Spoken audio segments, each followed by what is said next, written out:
ഞാൻ കുറച്ച് കാര്യങ്ങൾ പറയാം. അത് കേൾക്കുമ്പോ ആദ്യം ആരെയോ ഓർമ്മ വരുന്നതെന്ന് പറഞ്ഞാൽ മതി. വേറെ ചോദിക്കാം.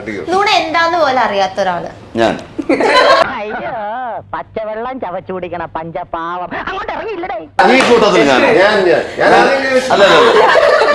എന്നോട് പലവട്ടം കള്ളം പറഞ്ഞു. ഇവൻ പറയുന്നത് വിശ്വസിക്കരുത്. ഇവൻ ഭക്ഷണം കഴിക്കാനും കള്ളം പറയാനും മാത്രമാണ് വാ തുറക്കുന്നത്.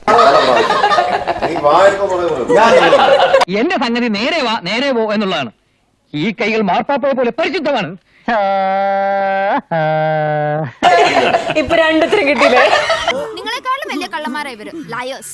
ആ കാലം സീസൺ കഴിഞ്ഞു. ബേസിലും ഞാൻ തമ്മിലുള്ള സീസൺ ഓവർ. ഇവനെ കൊണ്ടുള്ള ഇന്റർവ്യൂ കൊണ്ട് നമുക്ക് സഹിക്കാൻ പറ്റില്ല. ഇപ്പൊ ഇവനില്ലാത്തതിൽ ഇവൻ തന്നെ വന്ന എവനെ കൊണ്ട് വലിയ ശല്യമായല്ലോ. എതുക്കിടാ ഇങ്ങ വന്ന ഏൻടാ എന്നെ ടെൻഷൻ പண்றேன் എങ്ക பார்த்தாலும் നീ. നാളെ ഇന്റർവ്യൂ ഉണ്ട് ധ്യാൻ ചേട്ടനായിട്ട്. നാളെ ധ്യാൻ ചേട്ടനായിട്ട് ഇന്റർവ്യൂ ഉണ്ട്. അവൻ എന്ത് ഇന്റർവ്യൂ? എവിടെ ചെന്നാലും ആശാൻ ഇത് തന്നെയാണ് പണി. ഏത് പണി? നീ എന്താടാ അങ്ങനെ ചോദിച്ചാ? ചേട്ടൻ ഇപ്പൊ 43 years സിനിമ ഇൻഡസ്ട്രിയില്. ഇനി എന്താ കയറി ഇതൊരു നടക്ക് പോണ കേസല്ല. അല്ല, 43 വർഷം സിനിമ ഇൻഡസ്ട്രിയില് ഒരുപാട് ആഗ്രഹിച്ചിട്ട് എത്തിയ ഒരു ഫീൽഡ് ആണല്ലോ. ആരാഗ്രഹിച്ചു? ഇയാൾ ഉരുളക്കുപ്പേരി കോളേജിൽ നിന്ന് ഡിഗ്രി എടുത്ത് വന്നിരിക്കുകയാണ്. ഒരു തർക്കക്കാരൻ. ചേട്ടൻ ഇങ്ങനെ റിപ്ലൈ തന്നാലേ ഇവരതെടുത്ത് ട്രോൾ ആക്കിട്ട് തന്നെ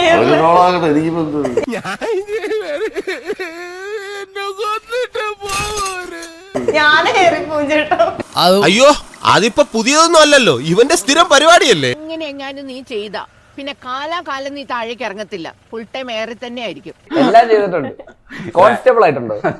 കോൺസ്റ്റബിൾ ആയിട്ട് ഇതുവരെ അഭിനയിച്ചിട്ടില്ല. കാരണം എനിക്ക് ആ കോൺസ്റ്റബിൾ ലുക്കല്ല, എന്റെ മേളത്തെ ലുക്കാണ്. ആത്മപ്രശംസ എനിക്ക് ഇഷ്ടമല്ല. എങ്കിലും ചില സത്യങ്ങൾ പറയാതിരിക്കുന്നത് ശരിയല്ലല്ലോ. പാടായിരിക്കും. അത്ര ലുക്കില്ലെന്ന് വേണ്ടാട്ടോ.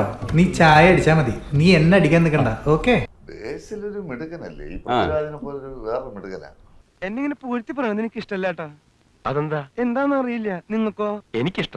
എനിക്കും കുറേശ്ശെ ഇഷ്ട. കാരണം പണി അറിയാം, കളി അറിയാം, രണ്ടും അറിയാം. കിഷകുട്ടി വെച്ചത് പറ്റതല്ലേ അത്? സിനിമയിൽ അത് വേണോ? അത് നിനക്ക് അതില്ലാത്തത്.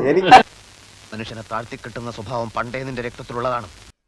എന്നാ പിന്നെ വരാനുള്ളത് ഏതെങ്കിലും ഓട്ടോ പിടിച്ചു വരും മുമ്പ് ഞാൻ പോട്ടെ. ദൈവം കാക്കട്ടെ എന്നെ.